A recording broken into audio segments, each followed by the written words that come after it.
On est aujourd'hui le 10 dans le mois de Sivan. On est 3 jours après le don de la Torah, Matan Torah.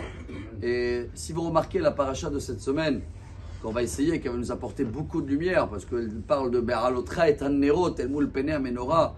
Chacun de nous, chaque visage, c'est une menorah. On a 7 trous dans le visage qui représentent la lumière. C'est à nous de éclairer tout ce qu'on écoute, que ce sera des belles paroles, paroles lumineuses, tout ce qu'on voit, que ce sera clair, tout ce qu'on va sentir. Le nez aussi représente la colère. Ce sera une bonne odeur et surtout la bouche qui est le pilier de la menorah. Et voilà, on a cette menorah dans nous. Mais pour garder cette lumière toute notre vie, la Torah nous apprend dans cette paracha qu'il y a eu beaucoup de stations. Il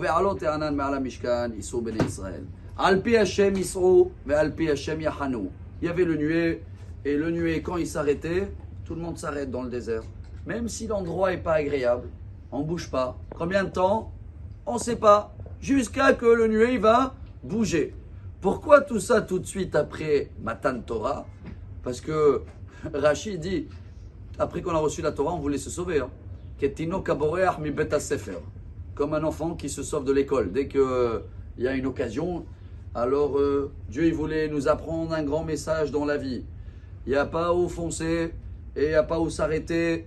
C'est que Dieu qui décide. Elle est où la prochaine station? Le Baal Shem Tov il va encore plus loin.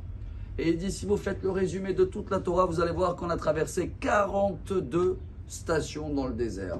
Chaque station peut durer 2 jours, 1 mois, une station 22 ans, 3 ans. Et le message pour nous, c'est que chacun, il dit le Baal Shem Tov, dans sa vie, va passer dans ces 42 stations. Il y a des stations dans le travail, il y a des étapes dans la santé, il y a des stations avec les enfants, les petits-enfants, les beaux-parents. Combien de temps ça va durer? On ne sait pas. Qu'est-ce qu'on doit faire? Voilà le message extraordinaire que le Baal Shem Tov nous apprend. Chaque Shabbat, à la fin, samedi après-midi, Mincha, on lit le Teilim 23. Mizmor le David. Adonai ro'i lo yachsar. Bino deshe yarbitzeni. Al memenuchot yenahaleni. Alors, ça, pardon, samedi après-midi, on lit Alléluia Odeh Hashem bechol levav. Vendredi soir, on commence avec ce message avant de rentrer faire le kiddush. C'est quoi ce message, Mizmor le David? C'est que David, il dit, Dieu, t'es mon berger. Des fois, je suis comme le petit mouton. Bino deshe yarbitzeni. J'ai envie de me poser sur le gazon.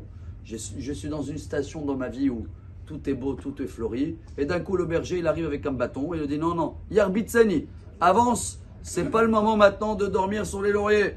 Et d'un autre côté, Alme Menuchot, Yena Aleni. Des fois, je fonce, le petit mouton, et le berger, il arrive et il dit allô, où tu vas? Tu veux te sauver, tu veux que des loups, ils vont te manger. Donc, le berger, il me calme dans la course.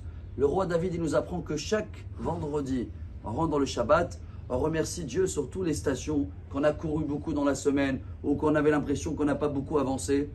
Le berger, il sait très bien ce qui est bon pour nous, pour le mouton.